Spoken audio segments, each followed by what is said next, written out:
Hi, my name is Courtney Townley, and I'm a health and self leadership coach, and so excited to share a soulful conversation with you today. I'm good to see you again. Had to walk out to let you back in. Stuck in a storm of a relationship. Lost my fire. Oh, and I forgot about me for way too long. But it's rolled on. Now there ain't no shade around here. Hey everybody, it's Pearl Sharonza with Women's Successful Living. I'm so excited to have you back for another episode of Soulful Self-Care Conversations. And today's going to be a lot of fun. I have a special guest all the way from Montana joining us today, and her name is Courtney Townley. She is a health and self-leadership coach, speaker, and host of the top-rated Grace and Grit podcast. She helps midlife women to cut through the noise of wellness culture and lead themselves with less overwhelm and more confidence. I'm so excited to talk about that today. Welcome to the show, Courtney. Thank you so much for having me, Pearl. I'm really excited to be here. I'm so excited to be here, to have you here too. And so we're going to get started right away. And so everybody always asks when I interview them, and you and I've talked before the show, but Yeah. do you have any questions? Can I send you questions? And I'm like, I have no questions. In fact, yesterday somebody booked a tea, and then in their tea they gave me all these things they want to talk about. I had me email them back and go, are you comfortable not talking about all those things you gave me? Because if you Yes. aren't comfortable, then it's just not a good fit for the show. Good for And you. so I just want to stay in that lane. And so, but there is one question that Okay. we always ask our guests when they come on. And so I'm going to start with you. And that is, we would like an introduction to little Courtney. We would like Yeah. to meet little Courtney. We would like to know a little bit something about what was life growing up for you? What fun did she have as a little girl? And then what did she want to be when she grew up? And how does it correlate to what you do today? I love that question. It gives me goosebumps. Yeah. So little Courtney, the only thing she wanted to do was dance. I mean, literally from like, I always joke with my mom that I probably came out of the womb dancing. I've always had a heart for dance. I threw myself into it in a very intense way at a young age. I danced every day after school. I was a part of a children's contemporary theater program. I went away every summer to New York City to dance. And that's all I wanted to do when I grew up was be a dancer. So I did get a scholarship to the University of Michigan, which has an incredible school of music. And they had at the time a very strong dance program. I'm sure they still do. And that was a really great thing because I really wanted to have a college experience. And the only other school I applied to was NYU in New York City. And NYU would have been awesome, but they really wanted me through in 3 years because they wanted me out at a very young age. And so you go through, you don't have summer break. You literally go through even the summers with your schooling. And there was a part of me that just wanted to be a college kid, and as much as I still love dance, I wanted to dance professionally. I wanted that college experience. So Michigan gave me that. And my sophomore year, I got a phone call from Peter Sparling, who had a dance company in Detroit. And he asked me to become a company member. So I was able to be a company member in a dance company while I was in college. And that was awesome.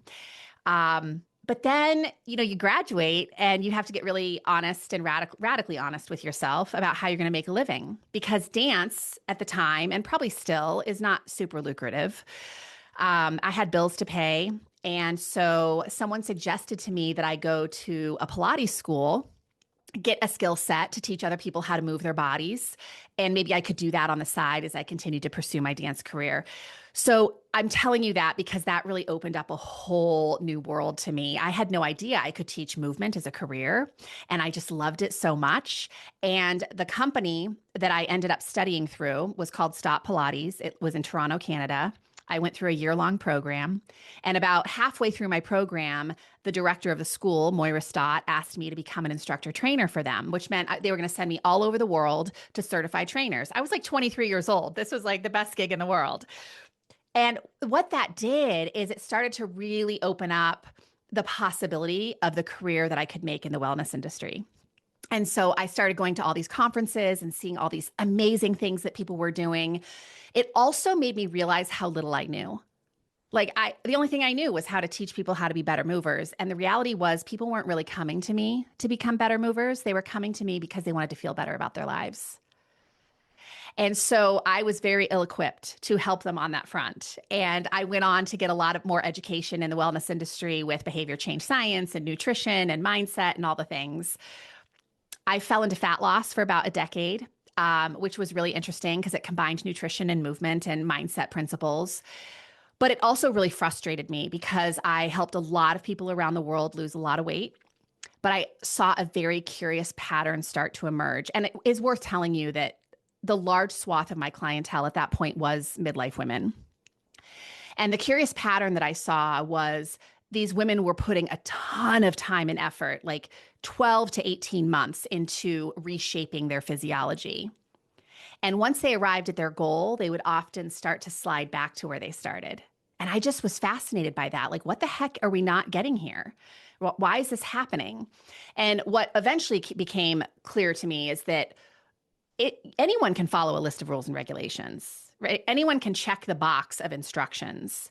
But if you are not simultaneously changing the identity associated with that change, you're going to identify with who you've always been. And who you've always been will dictate behavior. So you will head back down a slippery slope if you don't do that identity work. So I learned more about that. I learned a lot more about just emotional capacity. And I really started to see that, honest to God, the women were coming to me to lose weight, but they were really coming because they had so much of what I call integrity pain in their life. And integrity pain is just that really honest and true internal friction that comes from living your life misaligned with what you really want. So they were in careers that felt really flat to them. They didn't like who they were or how they were showing up for themselves or the people around them. There were just bigger issues at hand than diet and exercise. So that really led me to the work that I do now. Like, it's so hard to label what I do, but I do call myself a health and self-leadership coach because I am immensely passionate about the health conversation. But I'm also specifically passionate about expanding that conversation because we've been cramming it into this tiny little box of diet and exercise for so long, and it is so much bigger than that. And so I help women to redefine what health is and also the approach that they're using to attain it. I'm sitting here like I'm taking all kinds of notes, not just for like the show, but notes for myself. And if you're listening to us and you are joining us for the first time, I want to remind you to like and subscribe below. Make a comment and share this out to your friends if this resonates with them. And if you're driving, don't worry about it. Just turn the volume up and you can come back and watch us on YouTube or all the podcast channels. But you said so many things that resonate with me because it's a lot of sort of like my journey and a little bit in the ways that I like I like what you talk about, the dance. Like, you're right. I have friends that are in the artist industry and they're like, they're not making money. Like, I've just coached a young girl from a nonprofit I'm working with. I'm like, so what's your dream job? And I want to be a musician and all, all this artist stuff. And I'm like, okay, that's a great dream job to have. Yeah. And we got to talk about how you're going to pay the bills because we all know it's hard to break into that industry and it's maybe not always the right industry for you. So we were identifying some of that, I'm like, it's your passion. Definitely go after your passion. But one of the things I took from what you said is that you stepped out of your comfort zone and into something with the Pilates world, and it gave you the opportunity to see other ways you could help other people. And that's the thing, like that ripple effect. Sometimes we get so boxed in that we're like, I don't want to go do that. That's a scary thing. But maybe it's put in front of you because you've got to step out of your comfort zone and you don't know the world it's going to open up for you. And sort of like for me, like I went on a journey to become healthier and make some changes in my life. And I joined during the same time frame you were talking about the, don't eat no fat, no carbs or fruits, and have the whole fat loss thing. And while I was in there and coaching and talking with my clients, I was always, well, tell me why you had the cupcake or tell me what was happening. Right. I want to know the emotion behind the choice you made because, like you said, the integrity pain, there's something there that's happening. Where the owner of the clinic that I trained for and worked for, she'd gone away on vacation. So I covered her calendar. When she came back, nobody was on her calendar. And she's like, what happened? I'm like, I don't know. And as we started deciphering it, it was because I was talking to them about what their pain point was that led them down to what they're doing and also why they were coming to do the program. Where if you went to her, you thought you were going to the principal's office. You thought you were getting your hand slapped, right? And I love what you said because it's the identity work. Because I would never forget, I love this story about one of my favorite clients. she came in to work with me, and I'm like, I would weigh them and I would measure them, and the whole thing would have a weekly coaching one-to-one, review their food chart and everything. And so when she first came to me for her first, and this is what I did with all my clients, I was like, okay, this is great. I'm glad you're here. Like, let's talk about why you're here. Like, I want to know why you're here. And I hadn't like measured her or weighed her. I went through her health profile. We identified, what things she might have challenge with and stuff. And I was like, so what happens when you lose all the weight? Like, what's your goal, right? I wanted to know what the goal was. And she said, I've been divorced for 10 years and I want to meet somebody. I'm like, okay, so let's start there. And she looked at me, she says, what's that got to do with my weight loss? I go, everything to do with your weight loss, because it's the emotion you're feeling inside that's driving you to be here. But if you come here, how are you going to sustain it? What if you don't meet that person? And so the funny thing was, like, we got done, and I gave her first homework assignment for the week. And she called one of her friends that had referred her to me. And she's like, you didn't tell me that I was going to go in there and have a therapy session, because I was like, when you come next week, I want to know, what does the person that's going to come into your life, I want to know what he looks like. What does he do? Was he married before? What are his ethics? Do you want him to have faith? And she's like, really? I'm like, yeah. And so once we finished it, then I weighed and measured her, right? So fast forward, she's coming every week and I give her new homework. Okay, now you're going to draw a picture of him. What's he look like, right? So finally, she graduates off the program, and I coach her, afterwards. And I happen to be in the grocery store. And she's like, "Oh my God, Pro, I need you to meet somebody." I ran into her at the store, and this man walks around the corner and looked exactly like everything we drew, everything we had done together.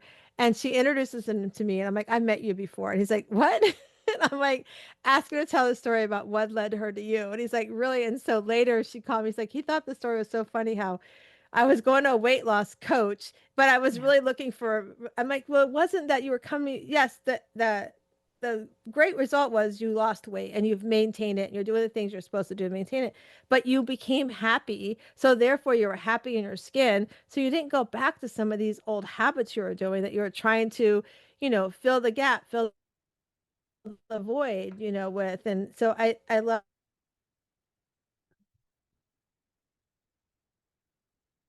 that you talked about doing the identity work, having the integrity pain, because that I like my went back to all those habits so fast that it was the old habits that I went back to was leading me back to being unhealthy. So I love how you talk about the integrity, the internal pain and integrity Yeah. pain. So let's talk about that some, because I'm also looking about, you mentioned consistency, and I see your book in the back too about the consistency code. So I want to tie us in there a little bit about that, and tell us, like, I'm so glad that the adult Courtney is impacting lives like this and really helping to people to rethink. Because I was just talking with a friend the other day. I'm like, she's got some health things. Like, you need to decide that you're ready to make the change, and how committed are you to it. But because we're going to be addressing some things that might be uncomfortable for you, you know? Yeah, absolutely. Well, I want to go back to what you said earlier because I think it's so important, which was like the bravery of stepping outside of the dance world to pursue a skill. I feel like that willingness has been one of the most powerful skill sets of my life because I've had to do it over and over and over again throughout my career. Um, for example, right, leaving the Pilates world and moving into the fat loss space, leaving the fat loss space because I wanted to talk a lot more about integrity pain and the whole human. And every time I made a decision to evolve as a professional, I had to risk losing clients. I had to risk not knowing if the message was going to land, but knowing in my heart that if I stayed, it was going to kill me. It was going to slowly deteriorate my own health. And so I do, for anyone listening, I just think that's such an important message to remember that. So the formula that we've been taught for health is largely for women: eat less, exercise more. And the new equation that I propose to my clients is it's actually reduce unnecessary stress, which is the stressors that are just not doing anything good for your life, right? The negative self-narrative, eating crap your body doesn't recognize as food, things of this nature. But the second part of that equation is you must lean into on-purpose stress. What is on-purpose stress? Well, on-purpose stress, there's a name for it. It's eustress. And it's the type of stress that makes us more resilient. It makes us happier. It expands our life. And me taking all those risks in my business as uncomfortable as it was, as uncertain as it was, it ultimately made my life better. That's what strength training does. That's what having difficult conversations do, right? And you also nailed that other piece, which is it's not so much the what, like what are you eating? What time are you going to bed? What are you doing for exercise? It's the why underneath it. Why are you doing the things that you're doing? And do you like your reasons? So all of this to say, one of the biggest risks I think I ever took was I had a brick and mortar facility that I ran for many years, and I decided to close it and move my entire business online. And you know what it's like to move into the online space. It's like moving to a foreign country and you don't speak the language. So I came into the online space and I realized very quickly what I realized so often throughout my life is I need help. I need someone to help navigate the space for me. So I hired a business coach.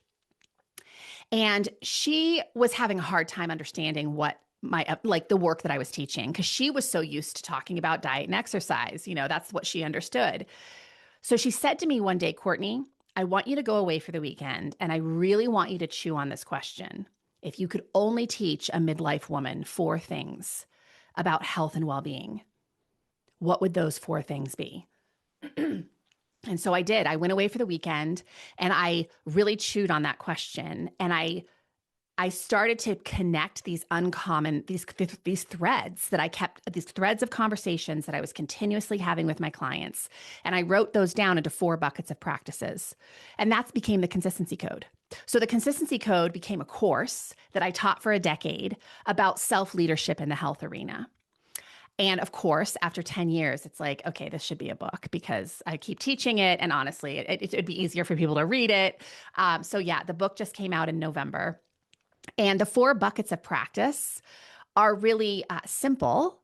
And yet simple is not easy because there are so many layers of practices in each one of these buckets. So I'll just tell you what they are really quickly. Bucket 1 is the practice of awareness. You cannot change what you're not willing to look at. So we have to do exposure work. We have to expose the quality of your thinking, the quality of your behaviors, your self-narrative. I mean, we have to get down into that exposure work so we can see where the gaps are. Then once we see some gaps, we need to pick one to start with. It doesn't matter which one. There's no best gap to start with, but let's pick a place where we either remove some unnecessary stress or we pick a place to lean into stress on purpose. It could be either one of those things. And then we have to organize ourselves. That's practice number 2, the practice of organization. Your brain loves the path of least resistance. And I know a lot of women that have the best laid intentions, and yet they have no plan for how they're going to make it happen. And then they wonder why they never make it happen. Well, we have to have a strategy to make it easy for your brain to say yes. So that's the bucket number 2. Then the third practice of the framework is the practice of follow through. It's probably where most coaches do most of their work because we have clients who are aware of their problems, who even have the best, beautiful planners with the color-coded markers and stickers, but they're still not following through. Why is that? And to me, it really comes down to 3 things. Nervous system regulation. So people are so amped up in their nervous system, pushing it constantly in that stress mode, that they literally cannot even access the part of their brain that helps them to live in a way that helps them to thrive, not just survive. So we've got to talk about balancing and regulating the nervous system. We also have to talk about parenting the brain, making sure you're not being a jerk to yourself. And we also have to expand your capacity to be with hard things because you know what? Life is hard things. It just is. There's a beautiful quote. I don't know who said it, but I repeat it all the time. And it's this: life is one long series of problem solving. And the sooner you accept that fact, the less you will suffer. How many women do you know who are trying to get to this utopia where there's no more problems? That would be lovely, but that place doesn't exist. That's not life. And so what if we just became amazing problem solvers, right? That would make life better. So practice of follow through is a really meaty chunk of the work that I do. And then the final practice of the framework is the practice of realignment, because you're going to go through periods where you are on course, you are traveling in the direction you intended to go, you're feeling awesome, and life throws you a curveball because that's what life does. And when the curveball comes, how long do you allow yourself to be misaligned? Because I know women who have literally lived misaligned their entire life. And the people that we look up to as successful, as sort of they just inspire us. It's not that those people don't get misaligned, it's that they're really good at realignment. So life is throwing them curveballs too, but they have strategies for pivoting back really quickly. So those are the skill sets that I'm most interested at this stage of my career in helping women to build, because I'm always saying the wellness industry treats health like a once in a lifetime transformation. It is not. Health is learning how to navigate a life of transformation. So, where are the skills? When did you learn the skills to help you navigate a life of transformation? And a lot of us have arrived at midlife and we just never learned those skills. So, let's do it now. Oh, I am just like use that quote. I think we're going to put that on our newsletter because about the health, because it's so true. It's not a one-time thing. And you're right, things are going to happen. I mean, all things will happen. It's not, if life was perfect, we wouldn't have, I mean, I always tell everybody if life was a remote, I mean, life could be so different, right? You can't rewind what's happened. And I mean, it's so true. Things come up. I mean, you make moves, you move out of state, you have a big move. You have like us, like when we had the loss of our son for almost 4 years ago, it was a huge pivot of life. Like who, like talk about realignments, like, okay, this is like there was a four of us and now there's three of us, and how the whole navigation. So, and then that affects your health because the stress, like you talk about the stress and the brain, the whole part of the brain, and like it's like wow, it's like, and I literally tell my friends, I go, there literally is the day before and the day after. I said, I can just tell you there literally is. And so how you navigate that, and like, excuse me, last year I was like, I'm going to learn how to, I've got to embrace the grief and joy together. Because at the start of it was like, okay, I'm going to hang into the grief, still try to work and, show up, which I was doing the best that I could, the best that Sure, my of course. body could allow, right? Then the next year I was like, okay, I'm going to lean more towards joy, but then the guilt would bring me back because it's like, am I forgetting him? And still those thoughts go. I'll find days I'm like, I'm doing really well, maybe haven't thought so much about it. And also I'm like going, ooh, it pulls me back going, I didn't forget you, but I'm learning to live this life the way it's been handed to me. And so last year I was like, okay, I got to figure out how I can honor and let them both come together and have a joy and grief day if I have to, or, and so it didn't hit me until probably March of last year because my youngest turned the age that my oldest was when he passed at 25. And so it was like, and I went in from December to January going, I got this. It's cool, Yeah. they'll be the same age, whatever. And I didn't realize how much I was quietly, without seeing it, letting it hold me back from being Mhm. successfully moving forward, Mhm. right?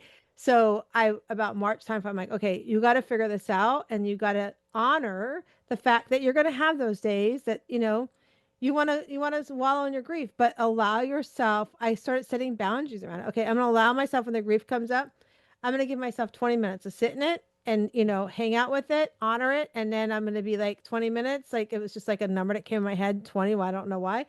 I would set an alarm like, okay, it's time to get up.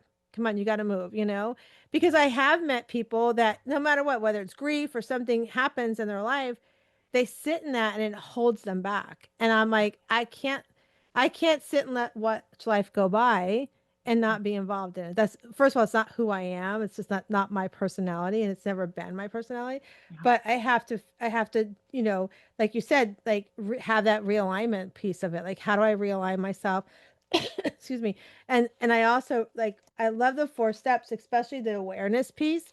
because that's so why I do my retreats. Like my Yeah. retreats, it's like, let's sit down, let's, come in, let's honor, where you're in the reducing your stress and the stress on purpose really like really lean into me too, because that's when I sit in my retreats with the ladies at a 10.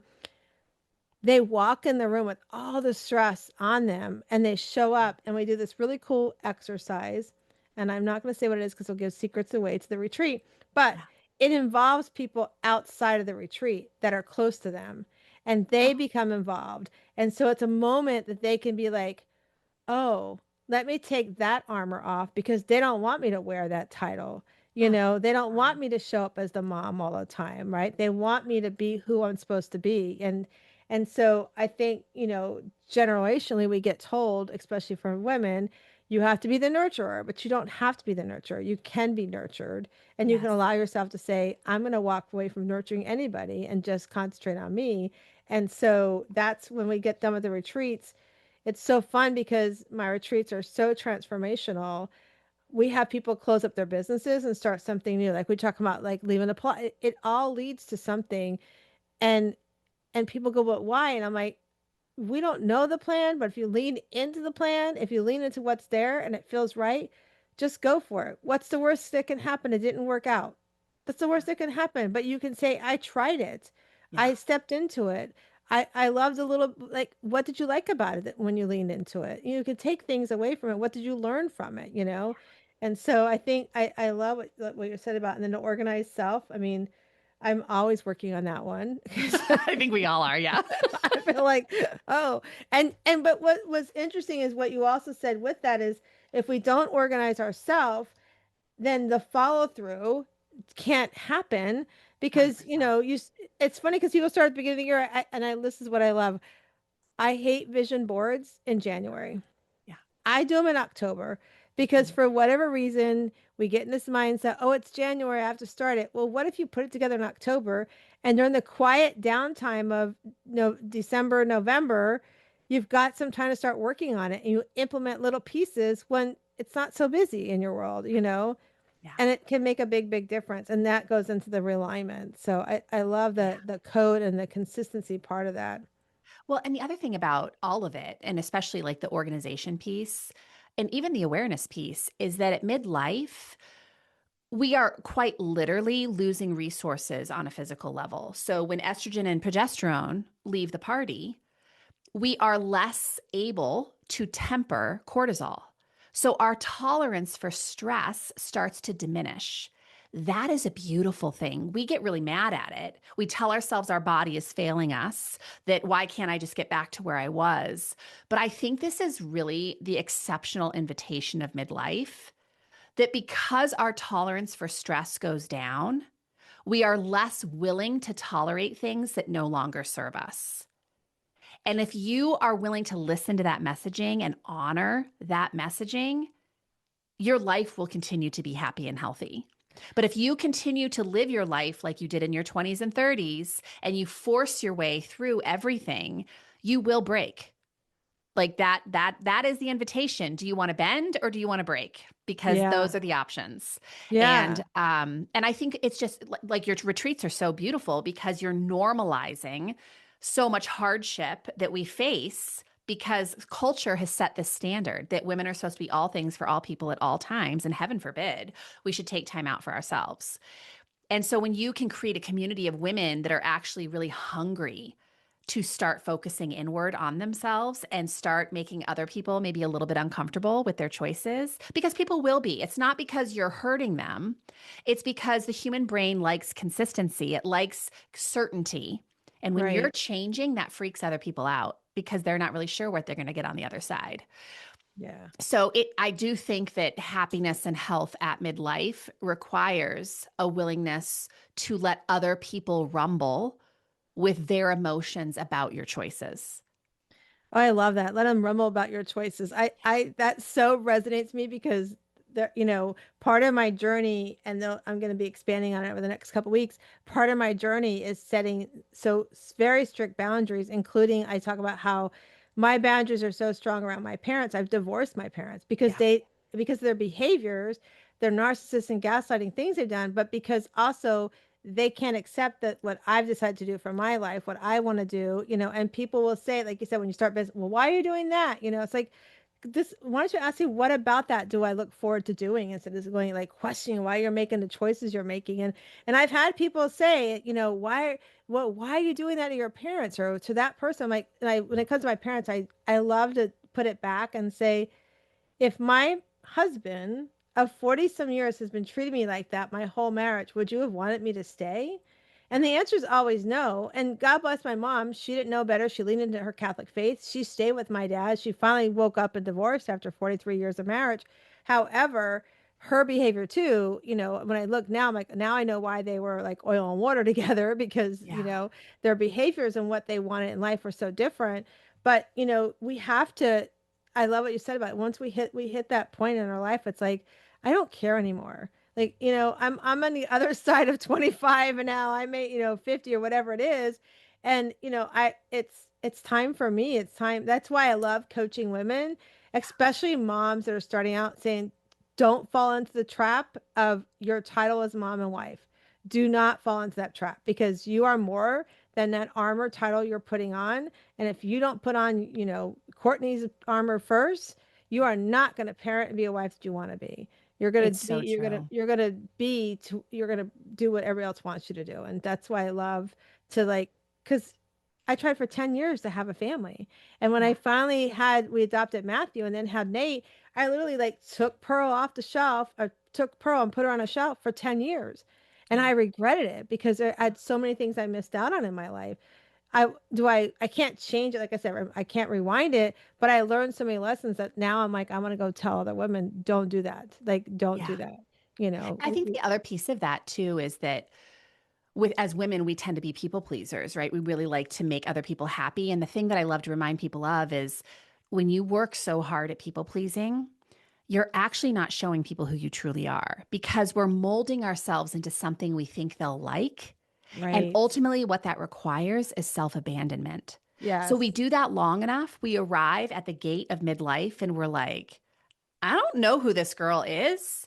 I mean, I literally don't understand her. I don't know what she likes to do for fun. I don't know what Right. she likes to eat, because we literally have been morphing ourselves into versions that other people will like. And I think that also affects our relationships. We can't have a depth of relationship that we're so hungry for because we're not really letting people experience who we truly are. And so there's Yeah. that too. And I want to back up because I think this is so powerful, like the homes we were raised in. Um, my parents were divorced when I was very small, so I have no recollection of my father in the house, but I'm very close with my father, and I'm also very close with my mom. But I've always thought, like, I'm so grateful that my parents had the wherewithal to get divorced when they started having the issues and they just knew that they were oil and water, because I think so much more damage would have been done had they stayed together.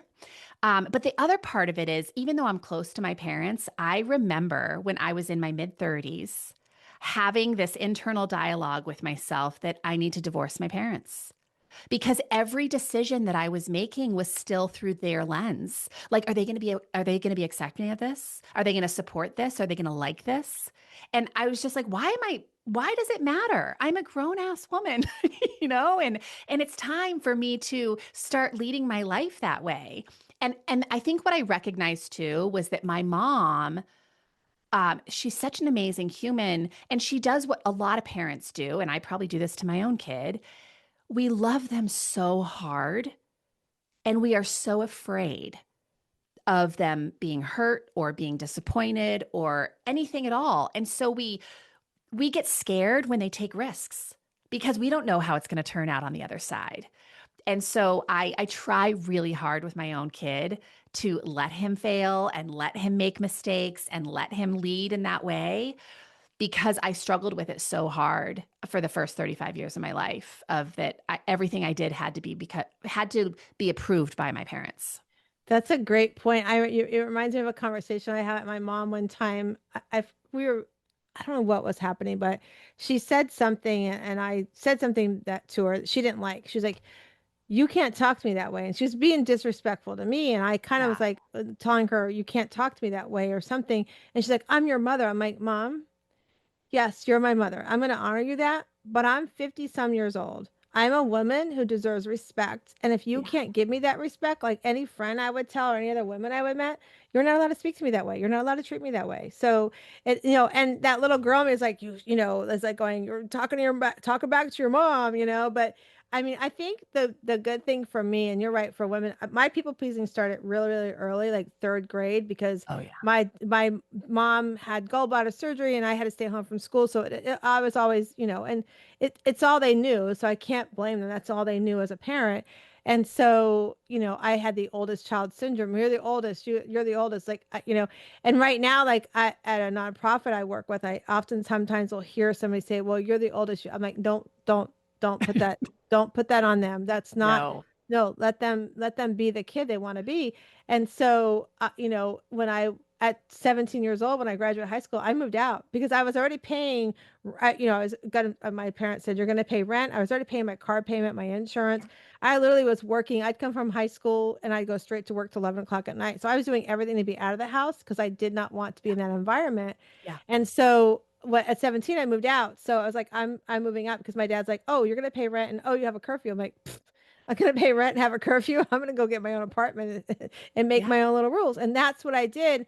And that's the best thing I could have done for myself because it totally put me in a place that I had major growth. I started really going, this is what I want. This is not, I knew the relationships that I didn't want. So when I would start dating, I was like, and I love that my dad did 3 tours in Vietnam. I hate that he had to do it, Yeah. but I so Yeah. appreciate servicemen and all that Of world. I have course. nephews that are fifth generations, but I watched my mom grow up in that world. And so if I would date him, like, thank you so much. It's not a world I can be. I don't even want to open my heart to that world, you know? So I knew what my boundaries were young at 19. So I was like, yeah, I'm not doing that. But like what you said, to go back to what you said, when we hit that 50 years old or whatever, that midlife, it's like, no, I literally, that's who I was. You described me. Like, who am I? What do I want? Like, what am I doing? Yeah. I took an identity and destiny course, Courtney, when I Yeah. started my coaching career. And at the end of 6 weeks, I had to give my I am statement. Yeah. I still was saying I was a wife, mom, and everything first.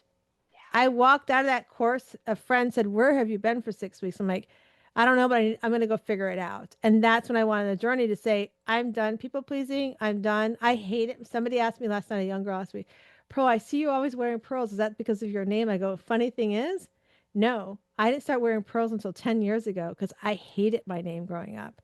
So I said I stepped into identifying who I was, and now it's like you won't see me without some set of pearls or pink on or whatever because that's Yeah. who I am.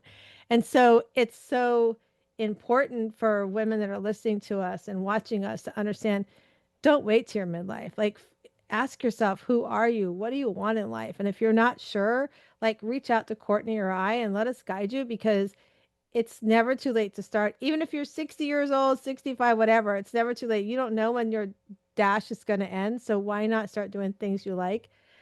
It reminds me of the story. I don't know if you ever heard of there was a product, and you might have heard it from your days of the weight loss world.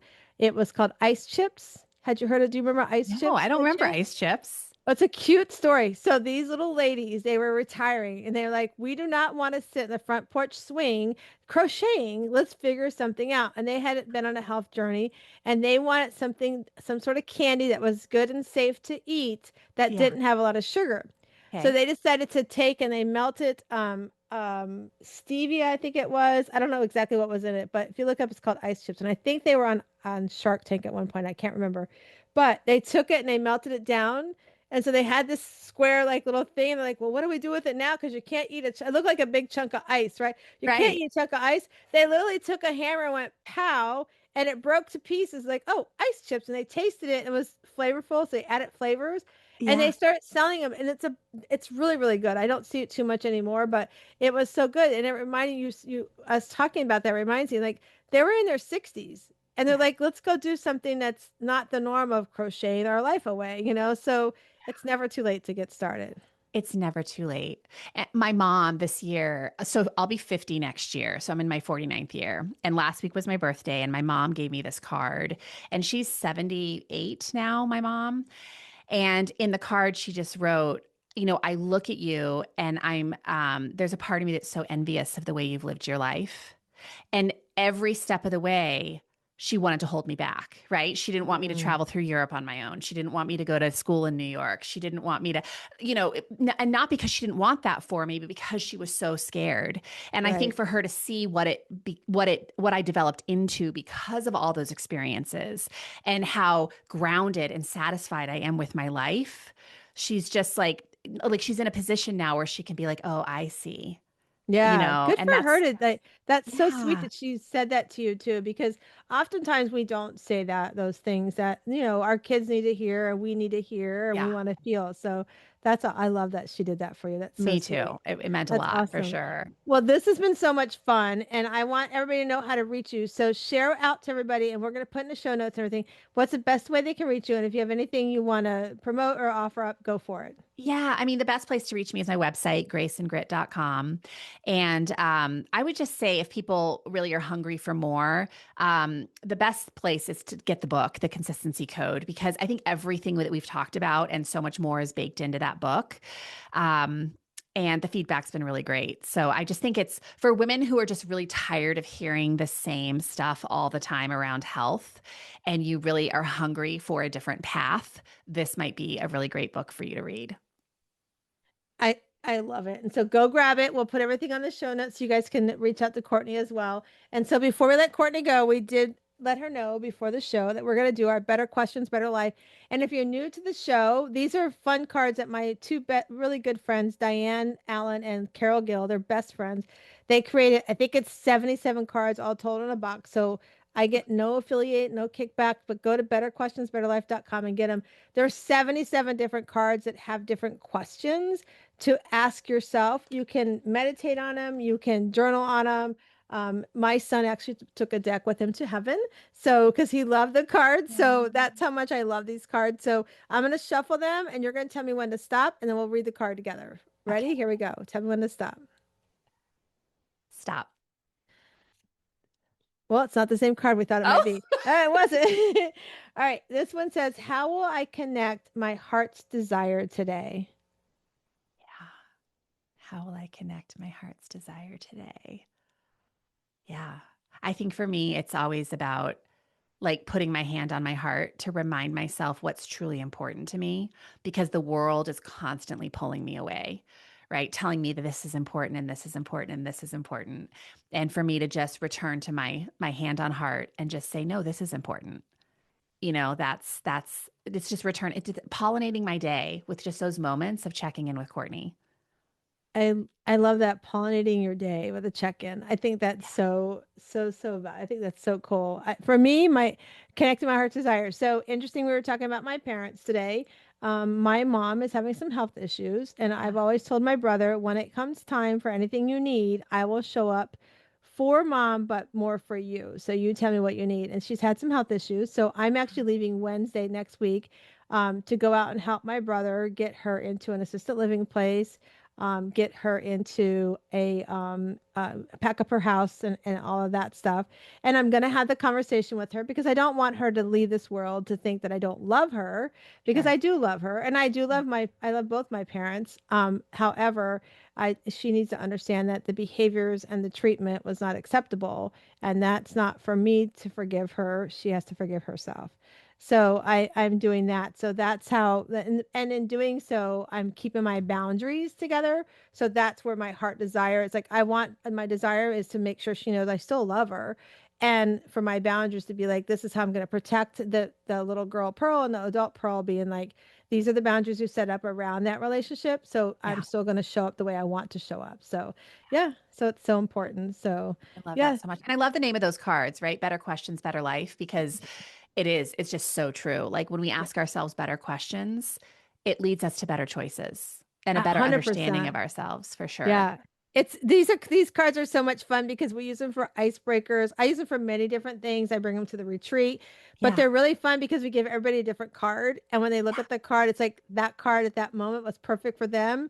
Of And course. we have laughter, we have tears, they're Oh, so much fun. So yeah, go grab some Better Questions, Better Life.com. They're okay. I'm definitely amazing, going to grab a amazing cards. set Yeah. for sure. For sure. So I want to thank you for coming on today. I want to thank everybody for listening and joining us. If you're watching us, remember to like and subscribe and share us out on YouTube. But I want to remind you that you are not alone. If you need some guidance, if you want some help putting your pieces back together in your life, I would love to ask you to join me on a clarity call. It's a joy clarity call. Just go to wsliving.com, grab a free call, and let's talk about how you can become stronger, happier, empowered, radiant, and the original Shiro you're supposed to be.